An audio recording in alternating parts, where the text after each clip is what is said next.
paz do Senhor Jesus.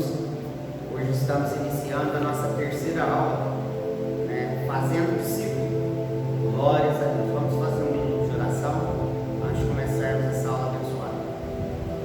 Soberano Deus, eterno Pai, mais uma vez na Tua presença, meu Deus, queremos agradecer por este momento na qual tiramos os sábados para estudar a palavra do Senhor. E para que o nome do Senhor seja exaltado, para que o nome do Senhor seja glorificado, meu Deus.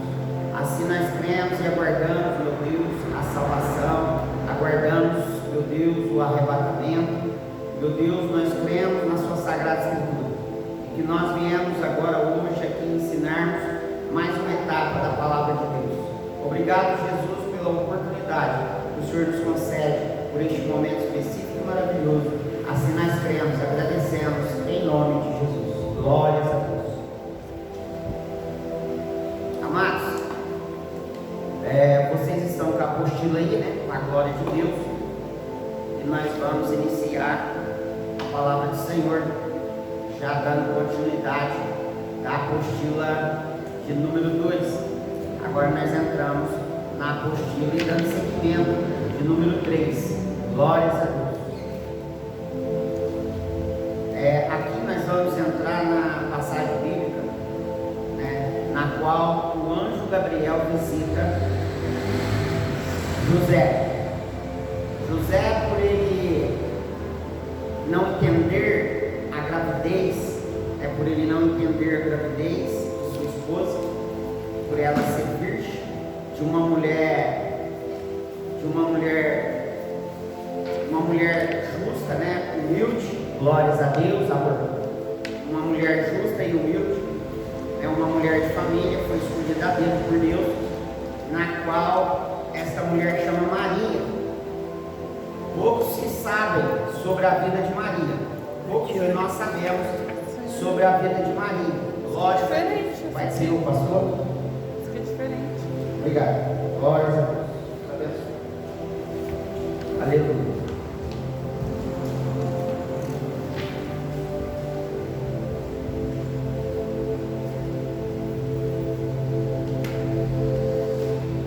Glórias a Deus.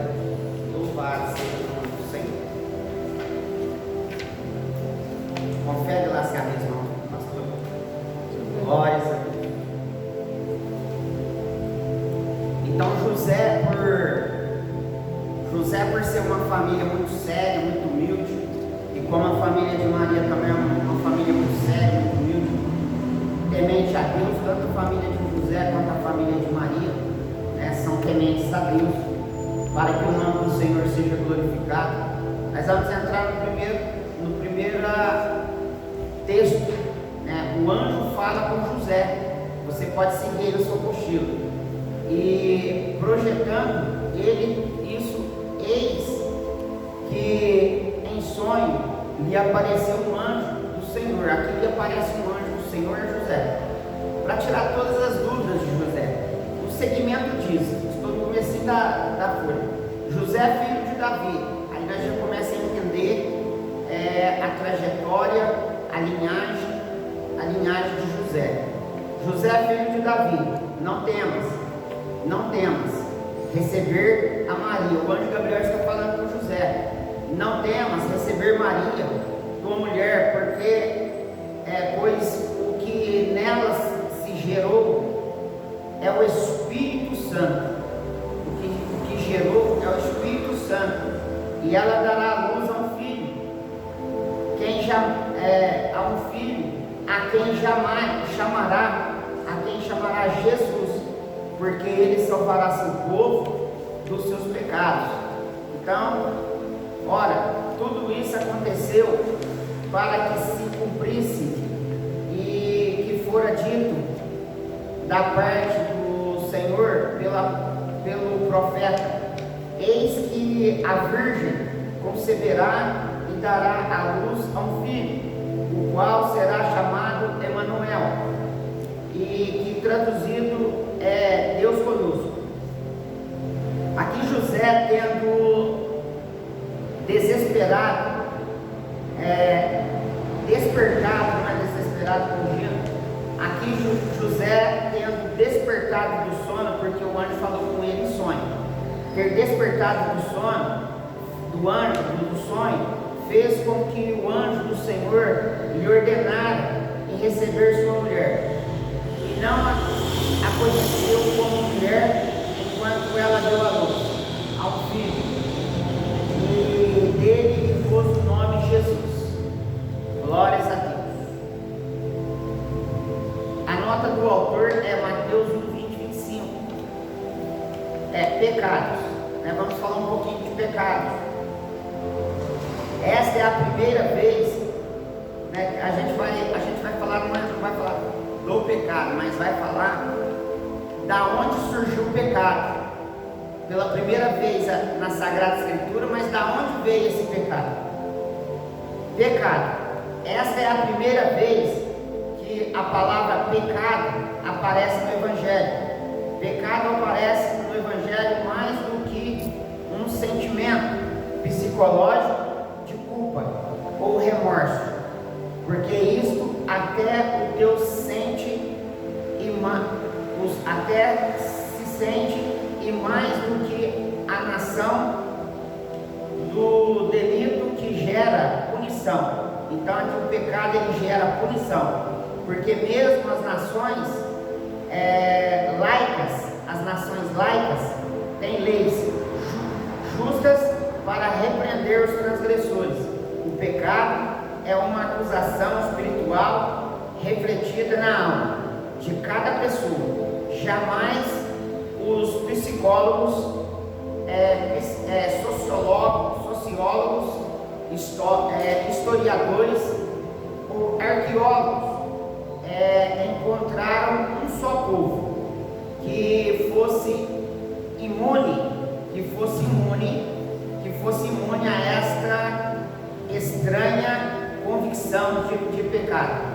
O apóstolo Paulo, na sua obra missionária, ao entrar em contato mais profundo com os povos pagãos, admirou-se que a lei nada por Deus a Moisés estivesse também escrita no coração dos outros povos, conforme relatou, porque quando os gentios que não têm lei fazem por natureza as coisas da lei, e eles, embora não tendo lei, os gentios, está explicando os gentios que mesmo não tendo lei para si mesmo, são lei, pois mostram a obra da lei escrita no seu coração, testificando juntamente as suas consciências e os seus pensamentos, quer acusando-os que defendendo-os em Romanos 2, 14, 15 vai relatar e vai explicar melhor.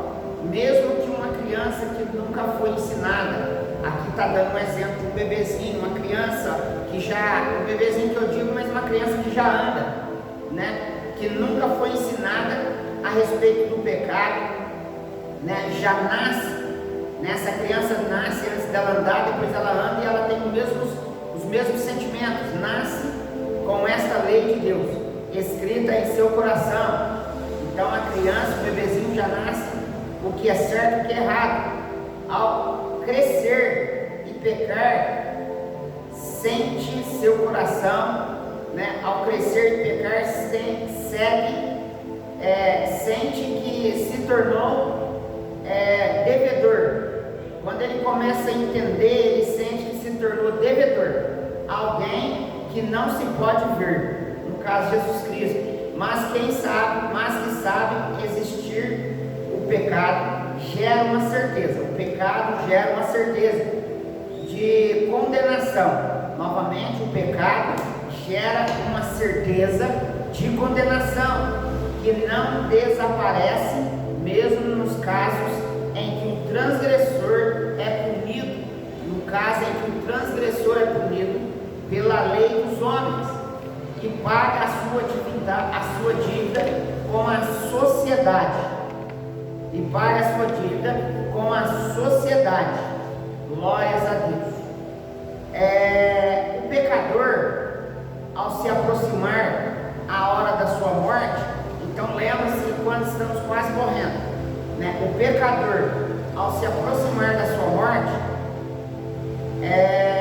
parte na certeza de que terá de acertar contas com Deus, e isto gera desespero na sua alma, gera um desespero na sua alma. O profeta Jeremias, em oração, impotente diante do pecado, apelou para o amor de Deus, posto que as nossas iniquidades testifiquem contra nós. Então as nossas iniquidades testificam contra nós. Continuando no terceiro parágrafo, ó Senhor, na mesma folha, opera tu por amor do teu nome, porque muitas são as nossas rebeldias, né? Então olha aqui, a coisa mais interessante, ó Senhor, opera tu por amor do teu nome, porque muitos são as nossas rebeldias. Contra ti havemos pecado. Jeremias, o autor de Jeremias 14:7. Como surgiu o pecado? O pecado não foi criado. Olha aí, irmãos, vai anotando, né? Porque nesse estudo pode aparecer algo diferente e pode te ajudar lá quando for ministrar. De onde veio o pecado? Como surgiu o pecado? O pecado não foi criado pelo homem, jamais. Aliás, é bem anterior à raça humana. Então o pecado surgiu antes da raça humana existir, bem antes. Então o pecado não foi Adão e Eva que criou, ele já existia. O pecado não foi criado pelo homem, aliás, é bem anterior à raça humana e foi concebido nas entranhas de um outrora magnífico ser espiritual. De um magnífico ser espiritual antigo, bem antes da criação humana, bem antes do Éden. O texto da Escritura diz: tu eras querubins, ungido para proteger. Tu eras querubim, ungido para proteger. A palavra está dizendo: tu eras querubim, ungido para proteger. E te estabeleci no Monte Santo de Deus. Estavas, pastora, aqui está a sua apostila. Você passou bem? Glórias a Deus.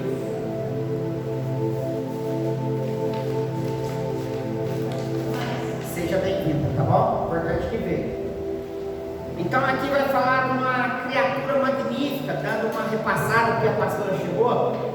E aqui a pergunta é: da onde veio o pecado? Vamos dar uma pausa aí, marca aí o local onde paramos. Da onde veio o pecado? Da onde veio o pecado? Esse estudo da apostila 3, nós estamos na apostila 3, na semana que vem vamos para a apostila 4, eu creio que daqui a um ano e pouco nós já lemos a Bíblia inteira. Então eu quero deixar bem claro para os amados que não foi o homem que criou o pecado, porque o pecado já existia antes da criação. O pecado já existia antes da existência humana. O pecado já existiu antes do Éden, porque por um ser magnífico que foi criado por Deus que surgiu o pecado. E no livro vai dizer assim: ó querubim que anda nas pedras afogueadas, tu eras do Éden, andava nas pedras afogueadas. Agora voltando aqui para nós entendermos, e a pastora já entendeu o mistério. E a Escritura diz que tu eras querubim ungido para proteger, e te estabeleci no santo monte de Deus, e estava no meio das pedras afogueadas, e estava perfeita, e era nos teus caminhos desde o dia em que foste criado, até que se achou iniquidade em ti, e pela abundância do teu comércio, o teu coração se encheu de violência, e pecaste. Ezequiel 14:16, só para você estudar em casa, não precisa de ir lá na palavra. E este querubim, anjo da primeira hierarquia. Então este querubim, ele é o anjo da primeira hierarquia. O Éden não existia, os humanos ainda não a primeira hierarquia foi o autor do pecado. Ele foi o autor do pecado e rebelou-se contra o padrão santo e perfeito de Deus, né? O padrão santo e perfeito de Deus. Então esse querubim, ele se levanta contra o próprio Deus pela sua vaidade que surgiu no coração, querendo ser maior do que Deus, querendo sentar no trono de Deus e querendo ser Deus. A inveja se corrompeu o coração dele por ter pecado e não pode mais desfrutar da sua presença. Então esse ser celestial, esse ser magnífico que foi criado por Deus, agora ele foi expulso da presença de Deus. Continuando na apostila, e foi expulso do lugar altíssimo. O ser humano também foi criado perfeito. Agora ele vai falar da criação humana, né? Dá uma pausa aí na leitura. Vamos falar da criação humana. Então o pecado já surgiu lá atrás. O pecado vem do céu, né? Desse anjo perfeito que andava nas pedras afogueadas, perfeito, recebeu de Deus dons, recebeu do Senhor poder, mas se rebelou contra Deus. Continuando, agora vai falar um pouquinho do ser humano. Antes de eu entrar aqui no ser humano, na apostila, antes de eu fazer a leitura com os amados irmãos, a apostila aqui vai falar dos seres humanos, mas eu quero dizer para você nesta noite, nesta tarde, não é noite, né? A gente tem mania de pregar à noite. Nesta tarde, estou aqui com pastores, né? Os pastores e o bispo Antônio, a pastora Maria de Souza e a pastora Terezinha, e eu, o Espírito Santo e a Trindade, né? Porque o Espírito Santo representa a Trindade. Então nós estamos com a Trindade, nós estamos em 7 pessoas, um número perfeito na Bíblia. São 4 pessoas humanas e 3 ser celestial, que o Espírito Santo significa Trindade. Agora, só para você entender que no Éden, no céu, o mesmo erro que Lúcifer cometeu agora, ele vai tentar lubrificar Eva, para que Eva caia e para que a geração humana também se corrompa, porque ele quer uma vingança contra Deus. O ser humano também foi criado perfeito. Então 2 seres perfeitos. Os anjos foi criado perfeito e o ser humano também foi criado perfeito. O ser humano foi criado imaculado, sem pecado. Tanto é que Deus andava no jardim do Éden junto, estava, não sei se andava ou se pairava ali, mas eu creio que ele estava ali. A Bíblia diz que ele estava ali, né? A Bíblia diz que no começo, no princípio, dando uma pausa aí, no princípio o Espírito Santo pairava sobre as águas, né? Então Jesus andava ali com Adão no Éden. Não sei se é voando ou andando, mas eu creio que Deus pode fazer da maneira que Ele quiser. Voltando, o ser humano também foi criado perfeito e sem pecado. Vivia em comunhão plena com Deus, no lugar mais extraordinário que já existiu na face da terra. Sua única restrição era comer da árvore. O que é restrição? Não pode, é uma ordem, não pode tocar, comer aquele fruto. Então a sua restrição era comer da árvore do conhecimento, não poderia comer do bem e do mal. Gênesis 2,17, só para você depois meditar em casa, não precisa já ler a Bíblia. Comer daquela árvore não traria ao ser humano uma revelação do bem, porque o bem o homem já conhecia na sua mais elevada e profunda acepção. Comer daquela árvore só poderia lhe acrescentar o conhecimento do mal. Irmãos, o Senhor colocou no meu coração para dizer algo. Dá uma pausa aí que daqui a pouco nós entramos na quarta parte dessa primeira folha. O obreiro do nosso ministério, seja de qual ministério for, ele tem que ser certo, ele tem que ser correto. E Deus está mandando eu falar aqui que o casal Pedro e Fernanda entrou em contato comigo e se justificou eles estarem aqui, mas semana que vem estará aqui firme e forte, porque aconteceu lá um contratempo, mas eles justificaram eles não estar aqui, né? E homem de Deus, mulher de Deus, obreiros, eles nem são obreiros ainda, vão ser, e já estão justificando eles não estar aqui, mas eu já tenho em mãos, né, aqui as apostilas, né, o esforço dele, ele já entregou a terceira, que é que estamos estudando agora, e já temos em mãos o quarto sábado, a quarta aula já está nas minhas mãos, né, para a semana que vem. E o obreiro, ele tem que ser aprovado por Deus. O obreiro que não vem na aula, não justifica o porquê que não veio, não tem compromisso com Deus, nem do seu pastor, nem do seu presidente. Eu estou falando que Deus está mandando, tem que falar, né? Não justificou a não estar aqui. Então o obreiro que tem compromisso, ele tem que justificar, eu não posso ir por isso. Aí depois vai se avaliar se aceita a justificação ou não, tá bom? Então temos que andar certo com Deus. Voltando para a apostila. Glórias a Deus.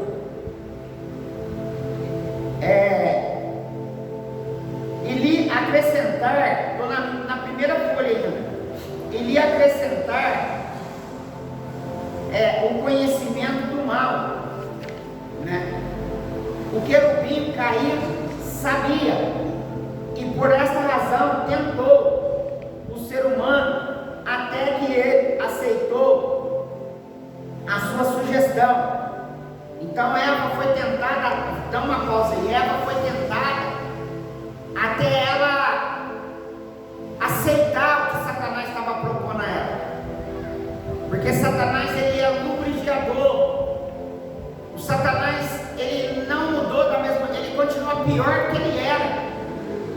Ele lubrifica os crentes a não vir na aula, a não vir no culto, a não orar, a não fazer as coisas, né? Aqueles que estão trabalhando, ou esse contratempo, então tem causa justificada. Não estou dizendo dessa maneira.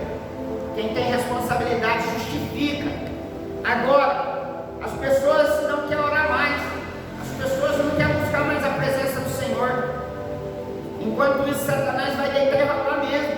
Depois não adianta chorar pela misericórdia de Deus. Deus é misericordioso sim, mas chega uma hora que o próprio Deus fala, não precisa de orar, vai agora, está na minha mão. Voltando, e quando Deus disse ao homem, no dia em que dele comeres, certamente morrerás. Gênesis 2,17. E não estava no fruto o conhecimento do mal e a morte, mas no agir contra a vontade de Deus, né? Eu posso pegar essa borracha, isso aqui, irmãos, que é muito forte, se você prestar atenção. Eu posso pegar a borracha e falar assim, ó, a borracha vai ficar aqui e ninguém pode pegar ela, é uma ordem. Então Deus falou, tá vendo essa fruta? Ela vai ficar aqui e ninguém pode pegar ela. É o que Deus disse. Essa árvore aqui está reservada e não pode tocar nela, não pode comer ela. Na verdade, não pode comer. Está entendendo? Mas o que leva à queda do homem foi a desobediência. O que leva esse homem, Adão e Eva, a conhecer o bem e o mal foi a desobediência. Voltando, Gênesis 2,17 aí para você achar melhor. Não estava no fruto. Só um minuto. Glória a Deus.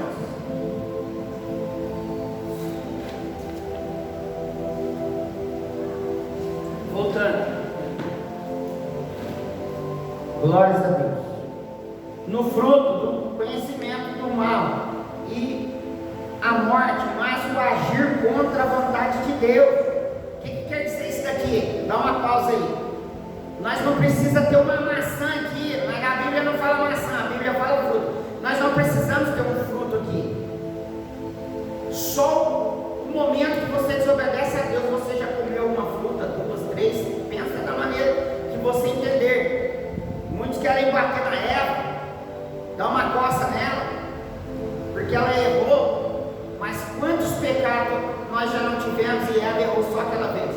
Depois continuou errando por causa da queda, mas aquele dia ela errou só uma vez, né?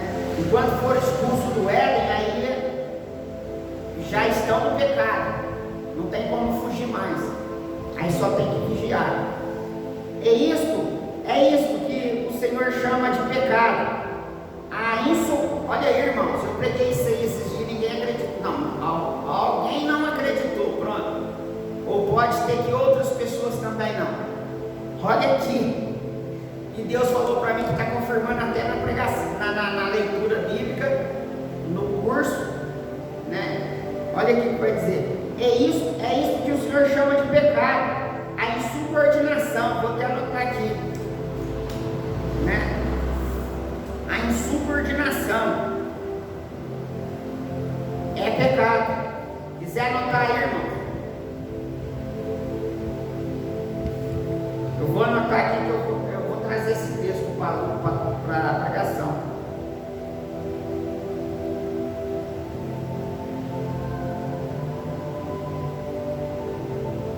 A insubordinação,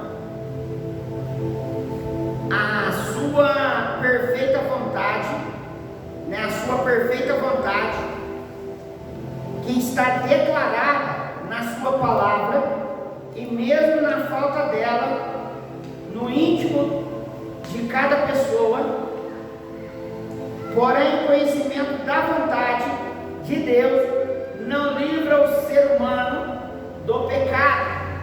Então a insubordinação, pode pôr se quiser, é pecado. A desobediência é pecado, seja ela qual for. A desobediência, a insubordinação é pecado, é onde houve a queda do homem.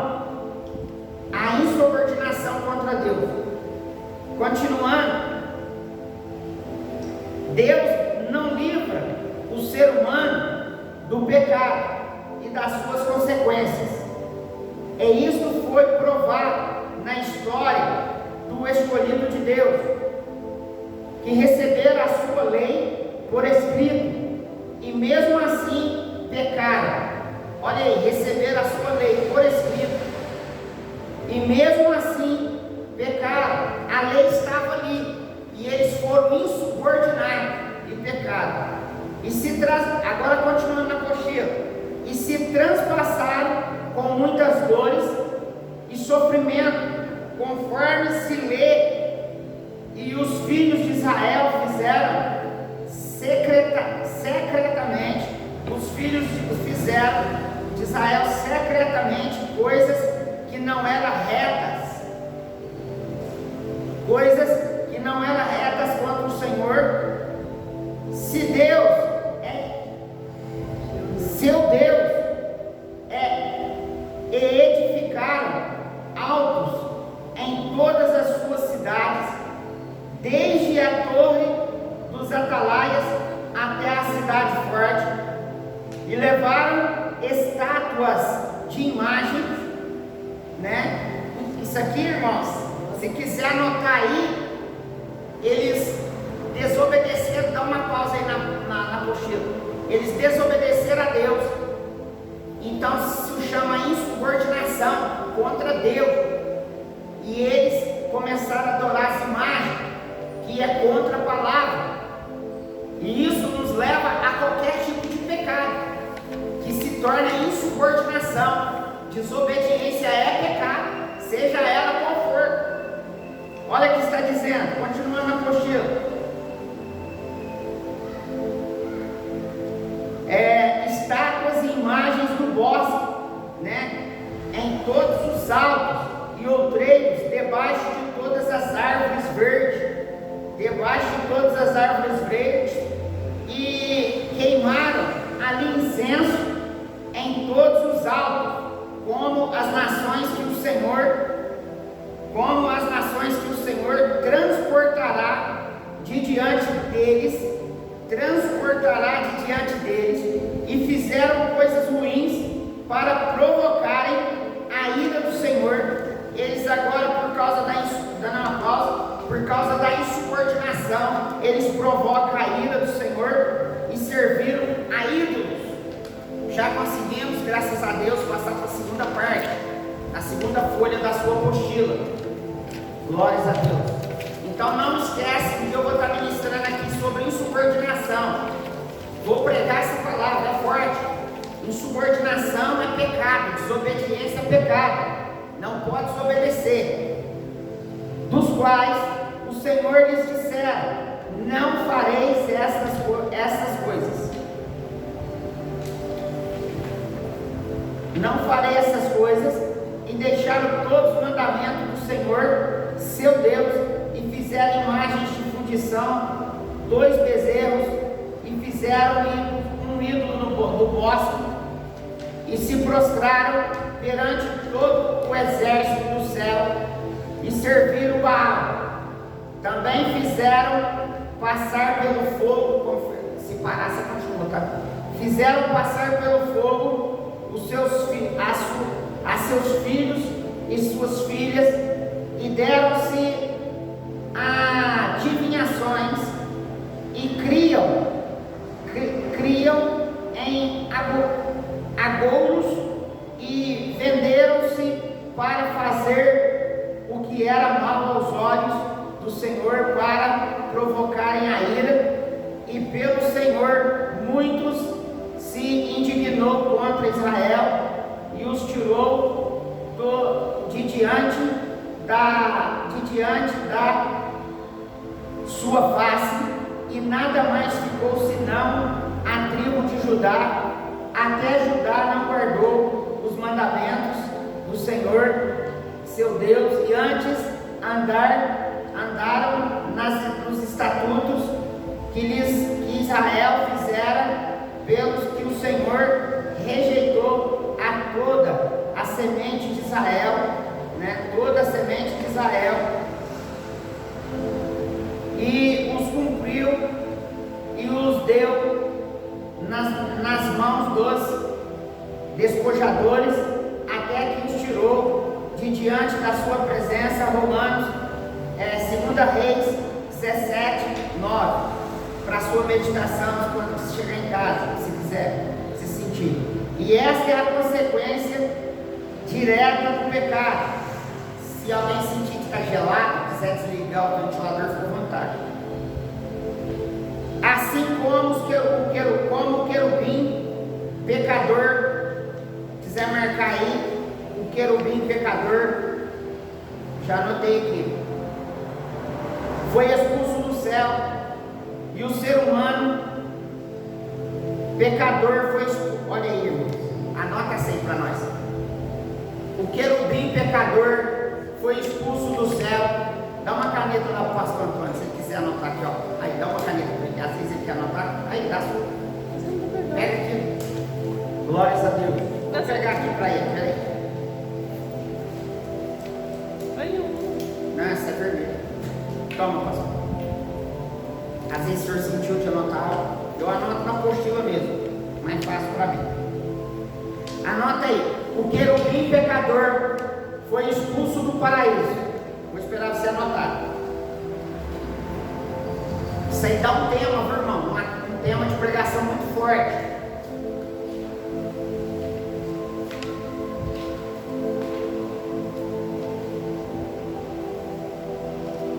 Então marca aí: o querubim pecador foi expulso do paraíso. Eu tenho um negócio comigo aqui, eu vou passar para os irmãos, que é eu e Deus, né? Muitas das vezes quando eu escrevo, o Senhor faz eu lembrar na hora que eu estiver ministrando, não preciso nem de ler, você acredita? Eu lembro lá na hora. É como se eu escrevesse no caderno, mas está escrevendo dentro do corpo, do coração, né? Então o querubim pecador foi expulso do céu. O segundo ponto o homem foi expulso do paraíso, então ser homem também foi expulso do paraíso. Tá bom? Anota aí. E o seu povo, afastado da presença do Senhor, o pecado, além de distorcer tudo que a pessoa pensa, o pecado distorce. Se quiser marcar aí, dá uma ênfase, uma menção para a sua ministração, né? Isso aqui é uma preparação para novos pregadores, né? Olha, eu vou ler de novo. Anota aí.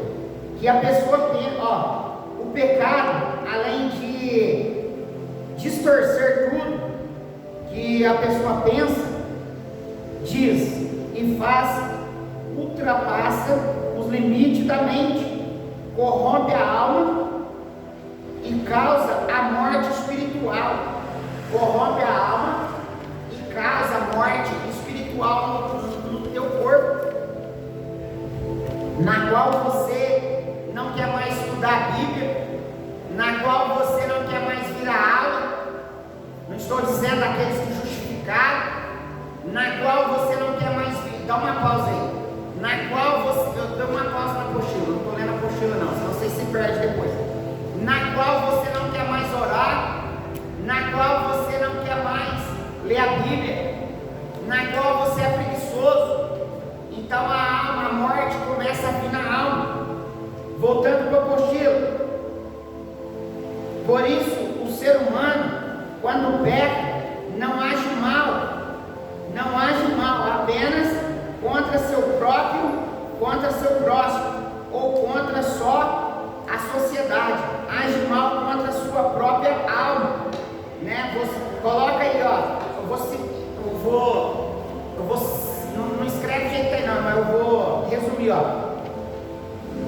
Quando o ser humano se corrompe pelo pecado, ele mesmo está prejudicando a si próprio. Ele não está prejudicando as outras pessoas, ele prejudica a si mesmo. Isso fica claro que quando lemos em Provérbios: mas o que pecar contra mim, violentará a sua própria alma. Olha aí, a Bíblia está nos dando essa certeza. Aquele que pecar, dá uma pausa, pode ler, eu vou estar falando do mesmo texto. Aquele que pecar contra a sua alma, aquele que pecar contra Deus, está violentando a sua própria alma, né? Todos os que me aborrecem, amam a morte. Ei, marca aí, todos que me aborrecem, amam a morte. Porque tem que anotar, já está escrito aqui. Mas se você anotar, depois na hora que você montar uma mensagem, você sabe que aquilo que você anotou é importante. Continuando na apostila, o Senhor diz: a alma que pecar. O Senhor vai dizer agora a alma que pecar, essa morrerá.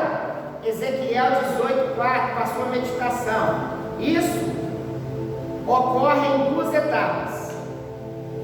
A primeira etapa: no presente, o pecado gera a morte. Põe aí, a primeira etapa.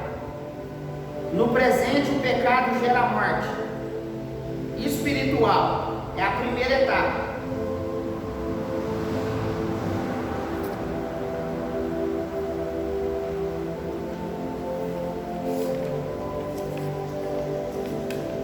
A morte espiritual e separação de Deus no futuro gerará a morte eterna e a separação definitiva de Deus. O Senhor não deseja nenhuma coisa nem outra. O Senhor não deseja que o ser humano caia. Nenhuma coisa nem outra. Vivo eu, diz o Senhor, Deus, que não tem prazer na morte do ímpio. Deus não tem prazer na morte do ímpio, mas sim em que o ímpio se converta do seu caminho e viva, e convertei-vos dos vossos maus caminhos, reconheça, pois por que razão morrereis? Para a sua meditação, Ezequiel 33:11. O problema é que o pecado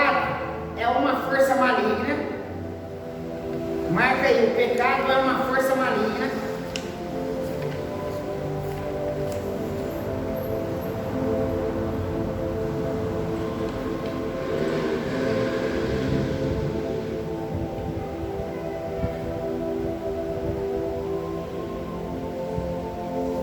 O pecado é uma força maligna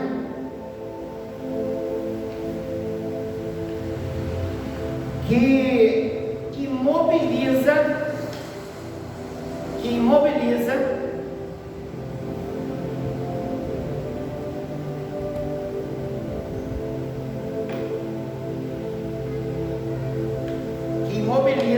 o ser humano.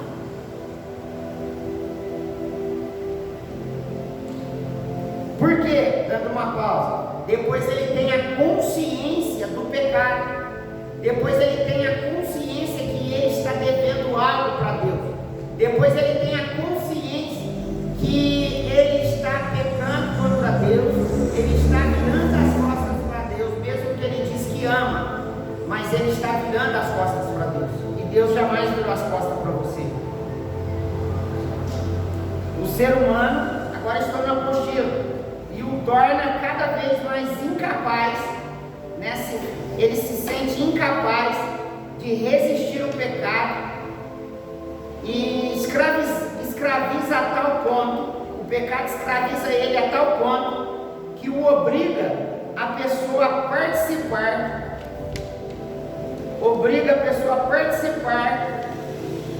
a praticar, corrigindo o mal, mesmo quando ele não quer. Ele é lubrificado a praticar o mal.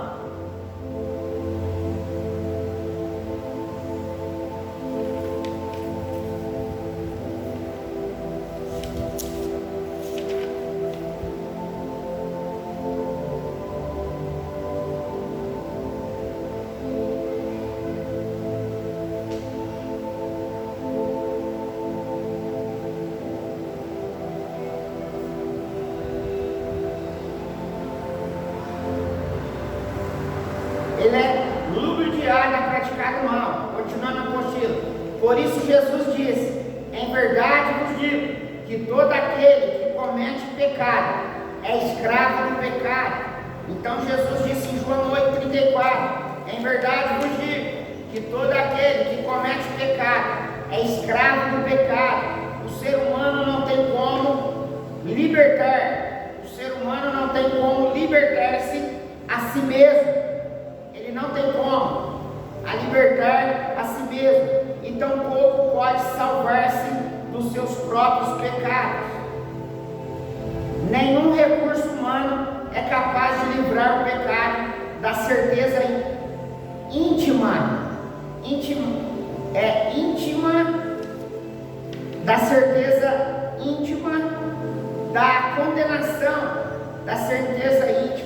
da condenação futura, empregar meios humanos para conseguir perdão, e a salvação é o mesmo que tentar se erguer do chão puxando os próprios cabelos. Estou no terceiro aí da segunda folha, que é 22 aí. Você achar o 22, você acha onde eu estou. O pecado precisa dar salvação. O pecado precisa do Salvador. Se quiser marcar, dá um tema também. O pecado precisa do Salvador. A quem chamará Jesus. Porque ele salvará o seu povo dos seus pecados. Como foi graça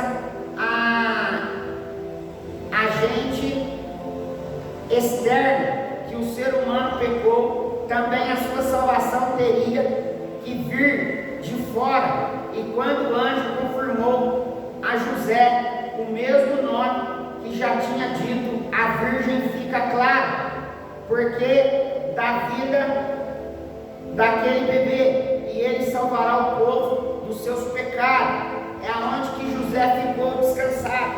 José estava preocupado. Dá uma pausa aí. José estava preocupado. Dá uma pausa, poxa, José estava preocupado, porque ele ia ter. Será que ele casaria com aquela mulher que já estava grávida?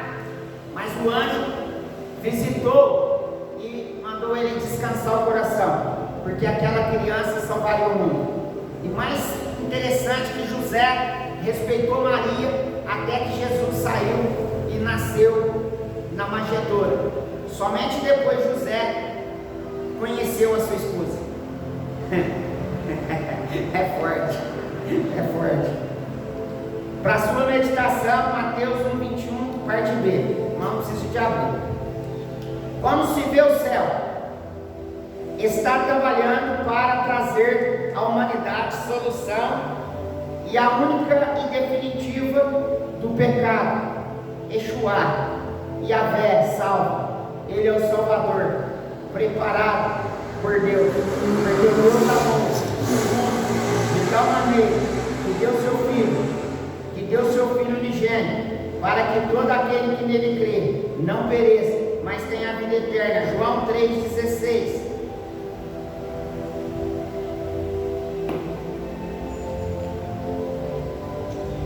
Querubim, ó querubim caído, ó querubim caído, é o autor do pecado. O querubim caído é o autor do pecado e da morte. Se quiser colocar, também dá um título. O querubim caído é o autor do pecado e da morte. Ele é o autor do pecado e da morte. Dá um título forte aí. Deus é o autor da salvação por Yeshua. Deus é o autor da salvação. Satanás é o autor da destruição. O próprio Deus que salva. Continuando no cocheiro. E eis que a virgem conceberá. E esta profecia foi escrita no livro dos profetas, Isaías capítulo 7, 14, e confirmava há cerca de 700 anos antes, se quiser anotar, 700 anos antes do nascimento virginal e sobrenatural do Emanuel, sem a semente de homem. Então Maria, dando uma pausa, ela concebe um filho, né? Depois voltamos para a apostila. Maria concebe um filho sem a semente humana. Forte demais. E ainda continuou virgem até o nascimento de Jesus. Somente depois que o seu esposo a conhece como mulher, até então ele preservou aquela etapa da vida de Maria e que Jesus nasceria na manjedoura. Então uma única mulher na Bíblia que teve um bebê virgem, que gerou uma criança virgem, a única mulher não recebeu semente de homem e teve um filho pelo Espírito Santo, pelo poder de Deus. E assim, voltando para a apostila, tinha de ser, porque lá no início Deus tinha dito à serpente, olha aí, eu acho, minha opinião, isso aí serve para você fazer uma menção bíblica. Lá no início Deus tinha dito à serpente: e porei inimizade entre ti e a mulher. E porei inimizade. Ele disse, Deus, para a serpente: porei inimizade entre ti e a mulher. Então, por isso que as mulheres, quando vê a cobra de verdade, uma cobra ali, elas fazem um escândalo, né? A maioria, né, pastor? Você não tem medo, não? Um sapo aí. A minha pastora não tem medo dela, mais que a minha cobra. E entre a sua semente, continuando na apostila, a sua semente está a semente da mulher, continuando lá no quarto parágrafo, depois do 22 aí, na mesma folha, te ferirá a cabeça. Então a mulher, a serpente ferirá o calcanhar da mulher, e a mulher ferirá a sua cabeça, e tu lhe ferirás o calcanhar. Vamos ler novamente aqui no finalzinho. E a semente da mulher, e te ferirá a cabeça, e tu lhe ferirá o calcanhar. Gênesis 3,15. Fica claro pelos profetas que ele, o único gerado por Deus apenas da semente da mulher, e o Salvador, e ao mesmo tempo é Deus conosco. Vou ler novamente, tem gente que não entendeu. Gênesis 3,15. E fica claro pelas profecias que ele, está maiúsculo aqui, viu? Que ele, o único gerado por Deus, o único gerado por Deus, ele, maiúsculo, gerado por Deus, apenas da semente da mulher. Quem entendeu aí? Normalmente, para nós sermos gerados na mulher, nosso pai tem que coabitar com a nossa mãe. Mas aqui não precisou do homem, somente da semente da mulher. Está entendendo? Amém. Glória a Deus. Tempo é de Deus conosco, né? Agora vamos para o nascimento de João Batista.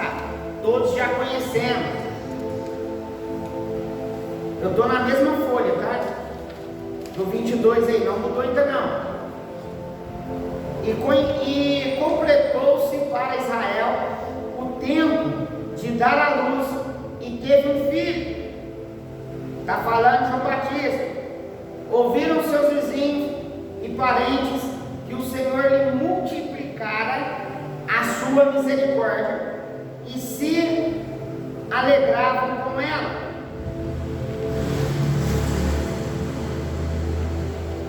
Sucedeu, pois, que no oitavo dia, que vieram circuncidar o menino. Está falando de quem? Vai vendo aí. E queriam dar-lhe o nome de seu pai, Zacarias, que era costume antigamente dar o nome do seu pai. Respondeu, porém, sua mãe. Presta atenção nisso aqui, irmãos, que dá uma pregação forte. Vou escrever aqui, sua mãe.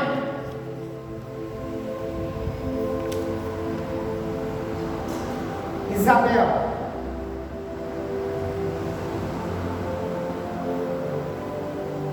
De modo nenhum, mas será chamado João.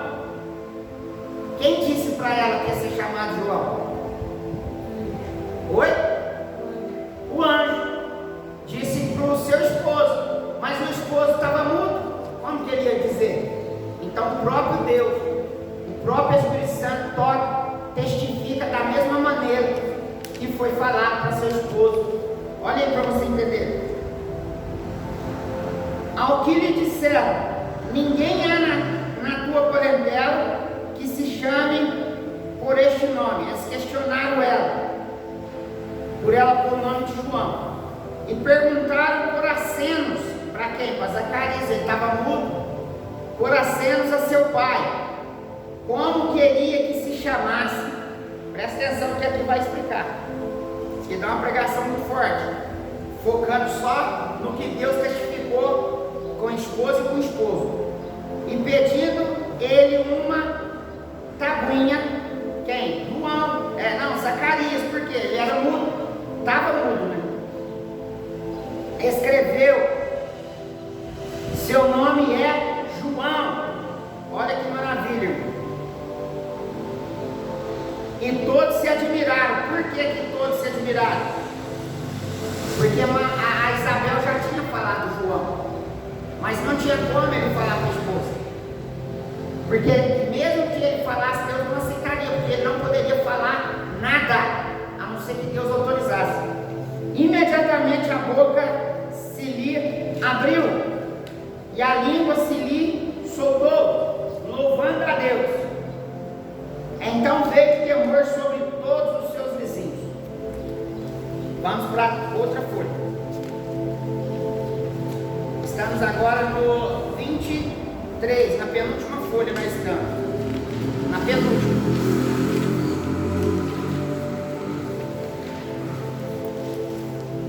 Em toda a região montanhosa da Judéia foram divulgadas todas estas coisas, e todos os que delas souberam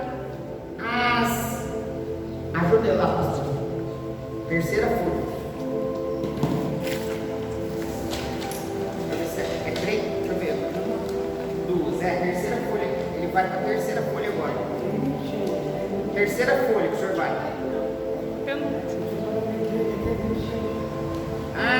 No meu está 23. Por que está 26 aí? Vamos confirmar, peraí. Aqui ó, o meu está 23. Tá certo, né? Não, está errado. Ele está na última. Tá na quinta. Está errado, sim.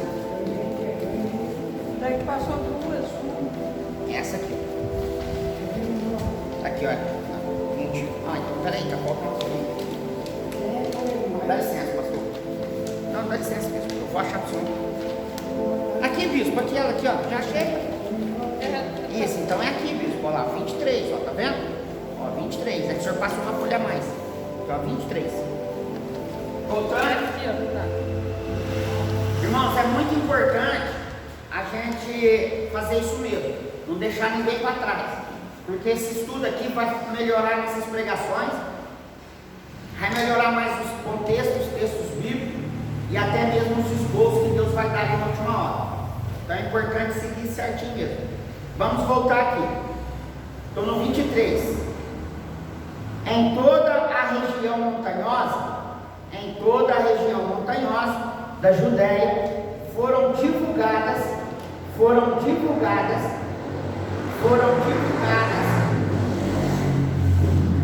da Judéia, divulgadas todas estas coisas, e todos os que delas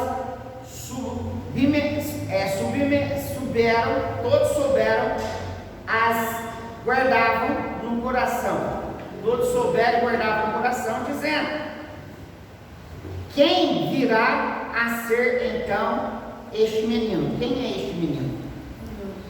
Jesus. Então eles estavam fazendo perguntas, pois a mão do Senhor estava com ele. Nota do autor, Lucas 1:57-66.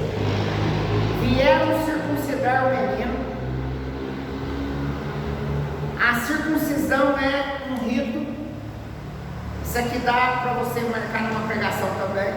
Um rito religioso observado até hoje entre os judeus. Em Gênesis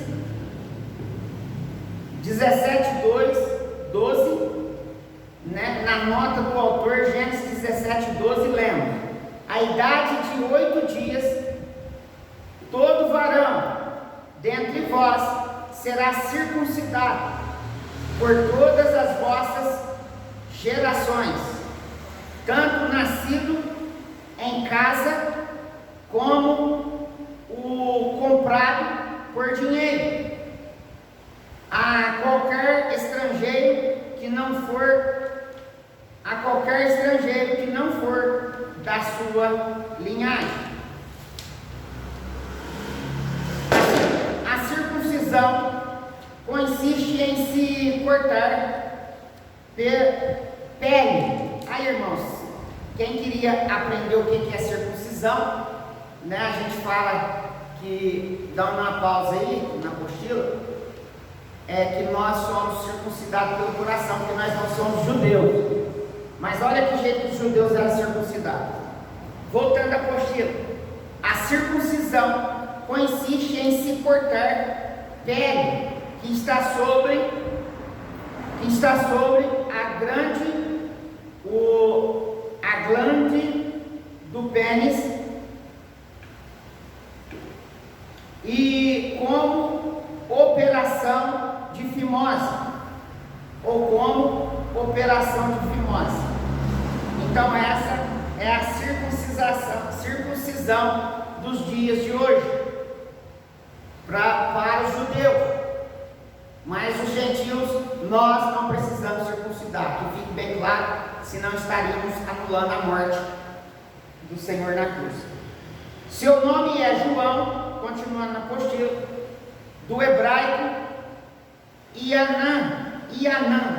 Deus fez graça para Zacarias e Isabel, um casal velho, estéril, e a concepção daquele menino era uma graça de Deus, e este nome também é traduzido como Deus é gracioso. Está dando uma pausa na apostila. Se alguém perguntar para vocês o que é a circuncisão e como é feita a circuncisão dos judeus, você agora sabe responder, tá bom?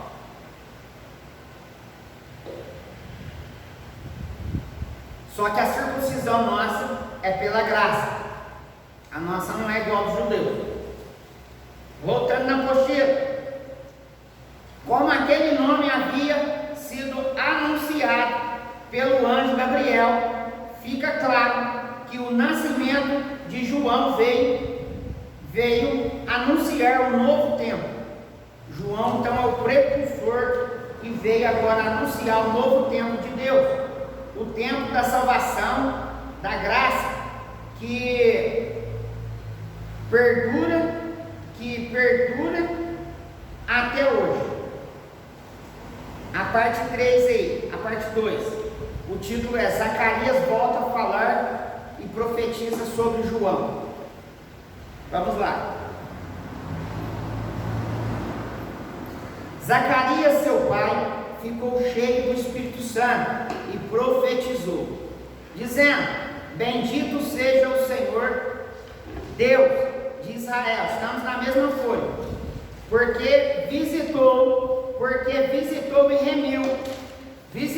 remiu o seu povo, e para nós fez surgir uma salvação poderosa na casa de Davi, seu servo. E assim como desde os tempos antigos tem anunciado pela boca dos seus santos profetas, para nos livrar dos nossos inimigos e das mãos de todos os que nos odeiam, para usar de misericórdia como nossos pais. Lembra-se do seu santo pacto, do juramento que fez Abraão, nosso pai, de conceder-nos que libertados da mão dos nossos inimigos, os servíssemos sem temor e com santidade e justiça perante Ele todos os dias da nossa vida. E tu, menino, serás chamado o profeta do Altíssimo, porque irás antes a face do Senhor, a preparar o seu caminho, para dar ao seu povo conhecimento de salvação, remissão dos seus pecados, graça profunda, misericórdia do nosso Deus, pela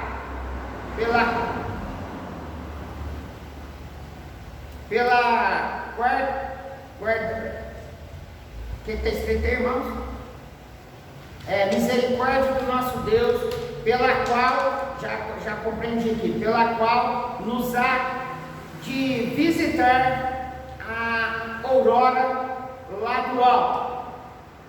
É que eu tinha minha escada que eu risquei em cima, aí eu não consegui ler. para alumiar aos que já jazem nas trevas e na sombra da morte, a fim de dirigir os nossos pés no caminho da paz. Ora, o menino crescia e se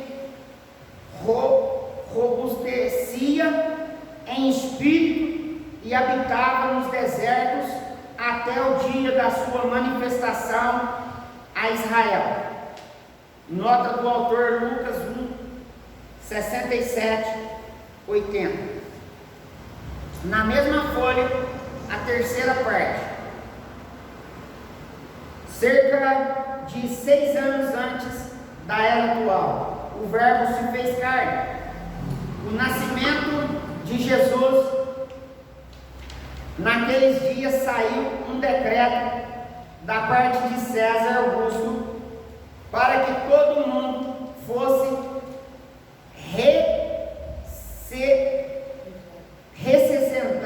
recessionado. Este primeiro recessamento foi feito quando Quirino era governador da Síria. Então aqui está mostrando a nota da época, e todos iam alistar-se, cada um à sua própria cidade. E subiu também José da Galileia, da cidade de Nazaré, a cidade de Davi, chamada Belém, porque era da casa da família de Davi, a fim de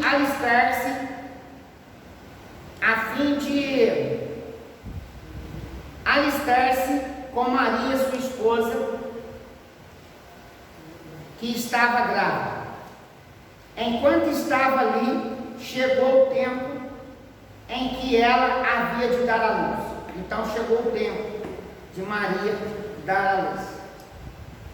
Pois a verdadeira luz que alumia a todo homem é o filho que vai nascer do ventre de Maria. Estava chegando ao mundo e teve a seu filho primogênito, envolveu em faixas e deitou em uma manjedoura, porque não havia lugar para ele na estalagem. Ou seja, por isso que aquele dia eu preguei, Jesus veio, não teve casa para morar. Por isso que foi falado da arca que Davi queria colocar num templo ou numa casa cheia de cedro e tal. E o Verbo se fez carne e habitou entre nós, cheio de graça e de verdade. Então aí Deus falou, não, vai continuar a arca no tabernáculo. Agora voltando, agora estamos na última parte dessa folha, não mudamos a folha ainda. E vimos a sua glória como a glória do unigênito do Pai. O autor da nota, Lucas 2, 1, 6, João 1, 9, Lucas 2, 7 e João 1, 14. César Augusto governou Roma. Então é na época que César Augusto governa Roma. E o mundo no período de 31 a.C., 31 a 14 depois de Cristo, antes 31 e a 14 depois de Cristo, que é passado, futuro. Aqui todos os dois é passado, né? Seu nome original era Otávio. O nome original dele, obrigado pastor. Então seu nome de César Augusto era Otávio, e adotou o título de César com o objetivo de homenagear o antecessor e pregar o carisma de Júlio, o primeiro César, né, o primeiro Júlio César. Com isto deu origem ao clã cesariano, né, um clã cesariano. Leia a nota. E não temos rei senão César por 468. Otávio cultuava a si mesmo. Então ele se cultuava a si próprio como um Deus. Você vai reparar que está Deus minúsculo. Então quando nós for escrever o nome de Deus em alguma coisa, tem que ser maiúsculo, seja no caderno ou seja nas redes sociais. Um Deus, ele se nomeou Deus, né? Então aqui está minúsculo. E engolatra autodenominou-se Augusto, que quer dizer venerável.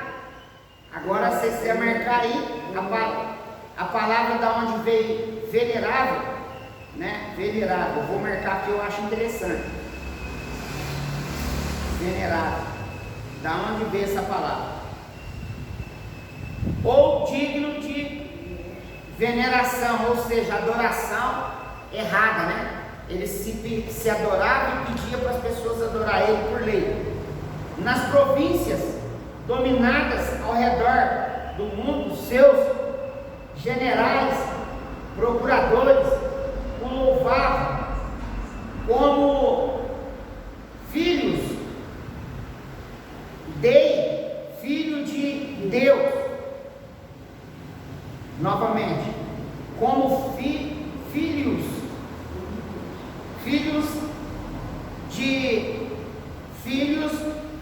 o louvavam como filhos de Deus.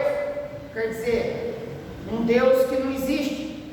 Ele dedicava templos, cidades como Cesareia na Judéia, construída por Herodes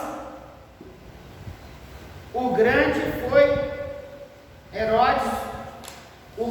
Foi Roma a ideia de usar moeda. Agora a última página.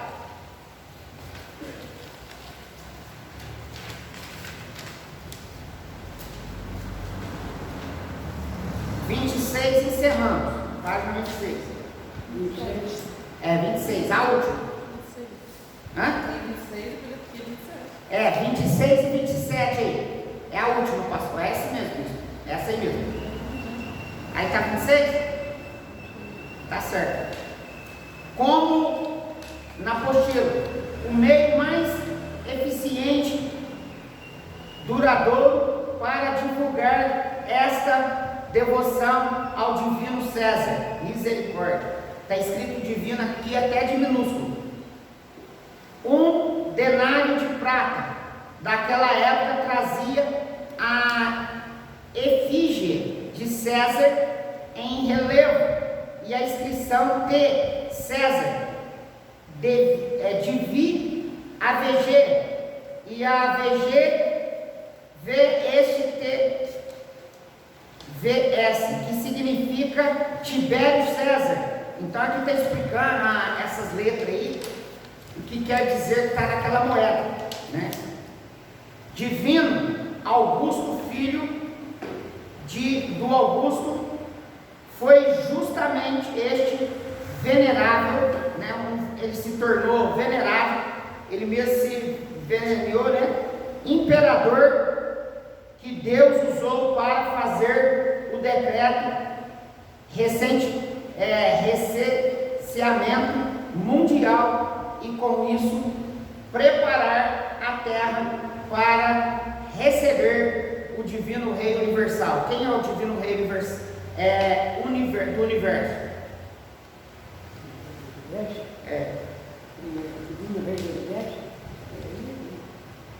O único e verdadeiro Filho digno de ser louvado e digno de ser adorado, para que todo mundo, o Império Romano havia dominado o mundo e se espalhado por uma extensão territorial que quase 5.000 quilômetros, que ia da África à Ásia. Então, uma ligação entre a África e a Ásia, passando por toda a Europa, numa região que envolve hoje mais de 50 países. Então, mais de 50 países estão envolvidos. O mundo todo tinha um único imperador, um único exército. Misericórdia. Vai pegando aí, viu, igreja? Pega a visão. Que da mesma forma que era antes, vai acontecer no final. Ó, um único imperador, um único exército, um único código de leis e uma única moeda. Roma impunha o seu modo de vida ao mundo, que vivia a pax romana iniquamente garantida pela força do seu incrível período bélico. É por esta causa que o decreto de César Augusto foi prontamente obedecido em Israel e fosse recenciado mais do que simplesmente querer saber o número de habitantes. O imperador decretava o censo porque cobrava de cada pessoa um imposto chamado tributo.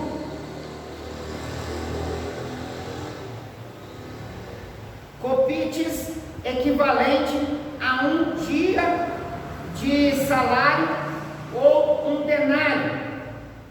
Um dia de salário ou um denário per capita, sabendo o número exato de habitantes, não havia como os governadores locais desviarem o seu sonegarem impostos que Roma cobrava por cabeça, e todos iam alistar-se, cada um sua própria cidade, para facilitar o controle, a cobrança destes impostos. E decreto de César determinava que cada um se cadastrasse à sua cidade. Subiu também José à cidade de Davi, chamada Belém. Então aqui nesse texto aí que nós lemos, damos para entender de forma que ele, liderava os países. Ele tinha controle de quantas pessoas nasciam e quantas pessoas tinham, porque era o passado para eles.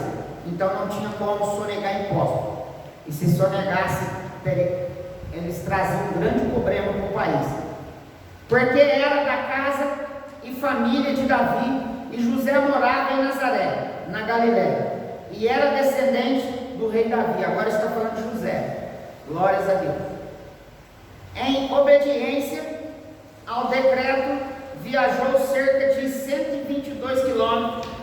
Acerca do decreto, viajou 122 quilômetros até Belém, sua cidade natal, que ficava na Judéia, a fim de alistar-se. Então ele foi lá para cumprir também, como todos cumpriam. Como Maria, apesar de sua esposa estar grávida, está falando do mesmo marido, da mesma Maria, José foi obrigado a levar a mulher para se cadastrar. Ele foi obrigado. Da mesma forma, Maria era descendente do rei Davi. Enquanto estava ali, chegou o tempo em que ela havia de dar à luz a José. Pensava que cumpria apenas um decreto de César, e nem imaginava que, na verdade, estava cumprindo o decreto do Altíssimo. Vai pegando aí a visão, hein? Escrito no livro de Miqueias, cerca de 750 a.C., que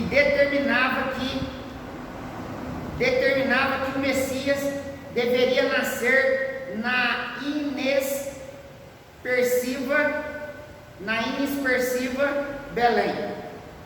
Então José, na sua mente, achando obrigatoriamente de estar indo lá, deu a pausa, se alistar, ele nem percebeu que estaria cumprindo por Jesus, não foi nem por César, porque já estava tudo escrito antes de acontecer.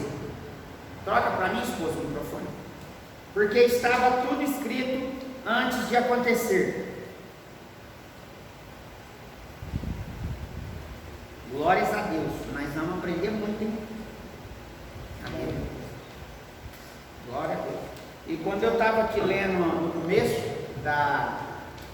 de tudo, eu vou falar para os irmãos para alegrar o coração dos irmãos. O Senhor falou aqui que o monte que nós estamos indo, Deus também vai nos capacitar nessa aula. Aqueles que crêem vai aprender muito, porque Deus nos capacita. Voltando.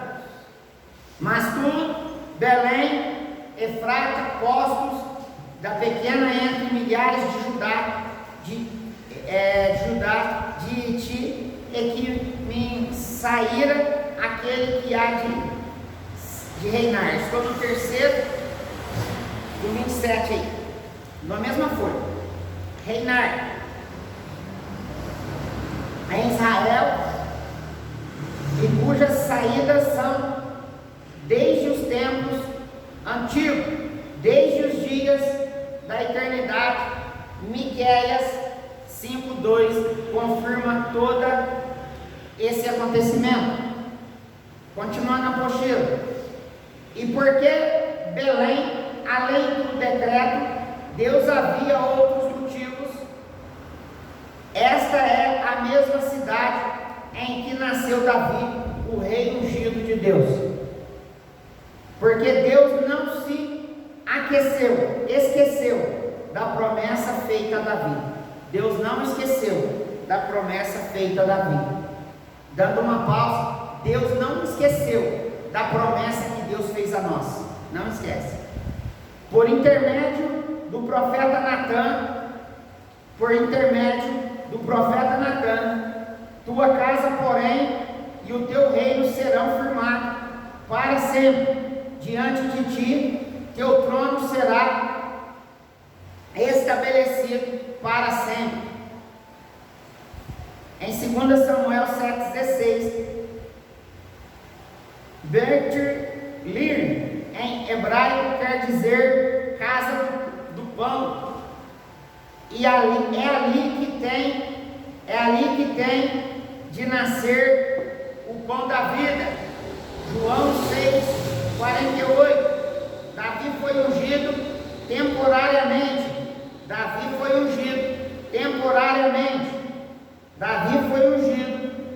Temporário.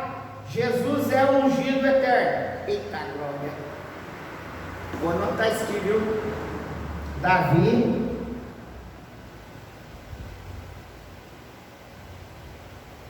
foi ungido temporário.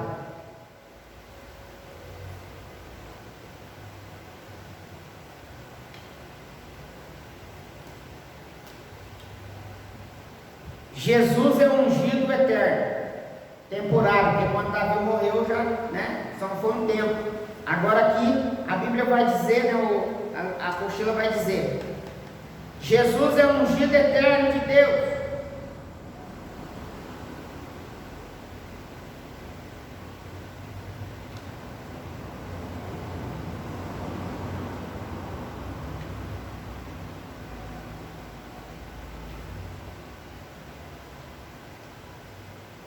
O extraordinário poder de Deus sobre toda a terra, as peças que Deus moveu para que Jesus nascesse em Belém e não em outra cidade realmente dão o que pensar sobre o seu extraordinário poder para controlar tudo e cumprir a sua vontade planejada muito tempo antes.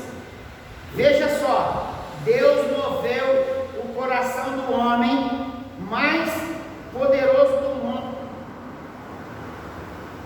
do mundo, entronizado a 2.250 quilômetros de distância para César elaborasse um decreto mundial que obrigou José e Maria a sair de Nazaré e viajar até Belém, aonde Jesus teria de nascer.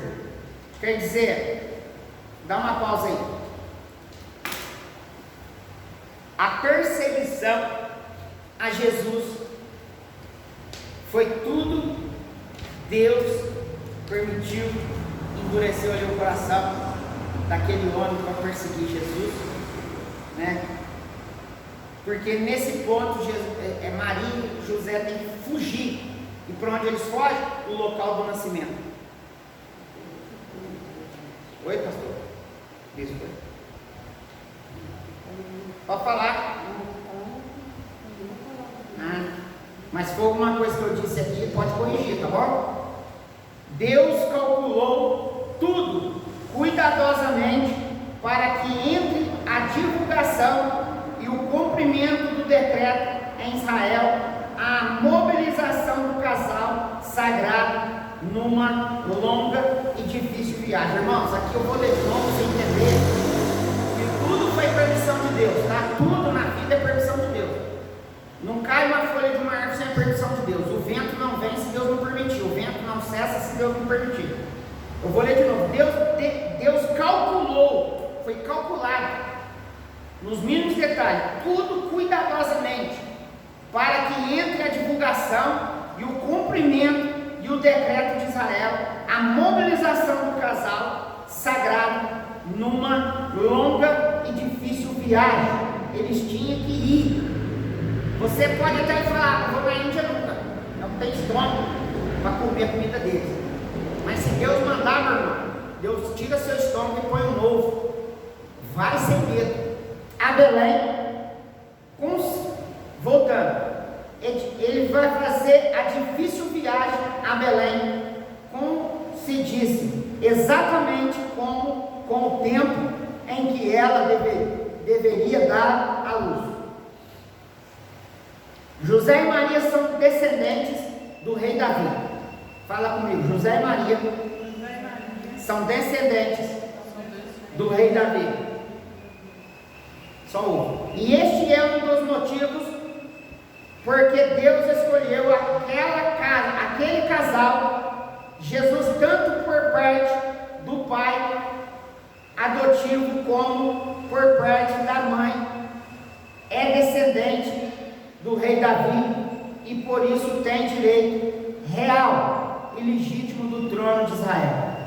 Quer dizer, para você entender, Deus reina no céu e agora Ele envia o seu Filho para reinar na terra, eternamente, né? Aquele querubim lá, que teve no Éden, que vai sentar no trono de Deus, como se fosse Deus, é temporário também, é só 3 anos e meio, não vai dar nem para sentir o gosto. Depois ele se manifesta, Israel, a cegueira espiritual de Israel se abre, mas isso é lá no Apocalipse. Vamos voltar aqui. Não havia lugar para eles na estalagem, quer dizer, nos hotéis, né? Não tinha hotel naquela época, né? Como se fosse nas estalagens. A ida de tantos belamitas, tinha muitos belamitas e provocou superlotação, não tinha mais lugar mesmo na pequena Belém. Já os hotéis de luxo lá não tinha, mas é como se fosse, já estava tudo infraestrutura, hotelaria para acomodar toda aquela gente. E é curioso que o mesmo Deus que calcula tudo, olha, foi tudo calculado, então antecipadamente não se tenha preocupado em fazer uma reserva. Ei, olha aí, vamos dar uma pausa. Deus é o Deus do céu, é o Deus da terra, é o Deus do universo. Ele calculou tudo no mínimo detalhe. Ele não poderia reservar lá um hotel? Não, porque Jesus veio para não ter moradia mesmo, né? Na palavra que foi ministrada, quando eu vi, nem morada tinha. Então era para acontecer, mas se Deus quisesse, Ele tinha agendado, não precisava nem de agendar, Ele mandava fazer um castelo, mas não é isso que Deus quer. A nossa moradia é no céu. Por isso que Jesus está nos ensinando ensinando. Uma reserva, não fez, não precisava, na estalagem, e na verdade isso foi intencional, Deus quis dessa maneira, e profético, pois o Senhor já demonstrava que os seus homens não lhe daria lugar. Um anjo anuncia os pastores ao nascimento do Salvador. Ora, havia naquela mesma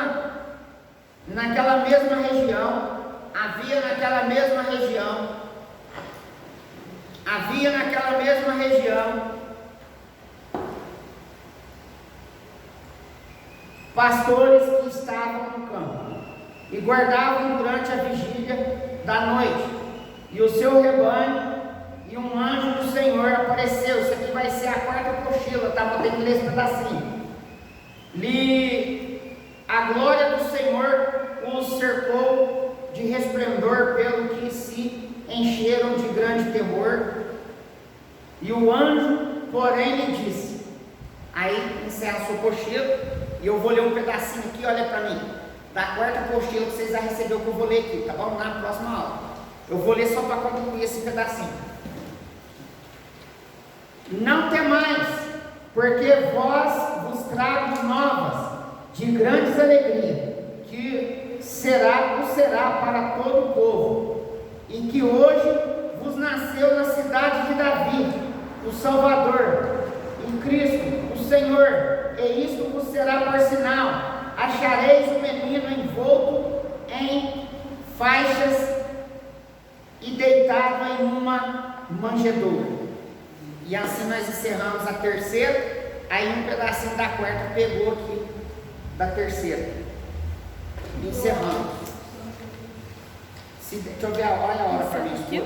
4 horas. Não, ainda não. Não encerra ainda não, peraí.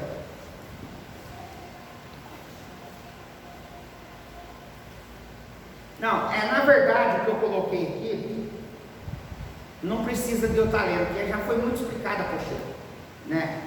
Senão eu vou estar repetindo as coisas que já foi mencionado aqui, né?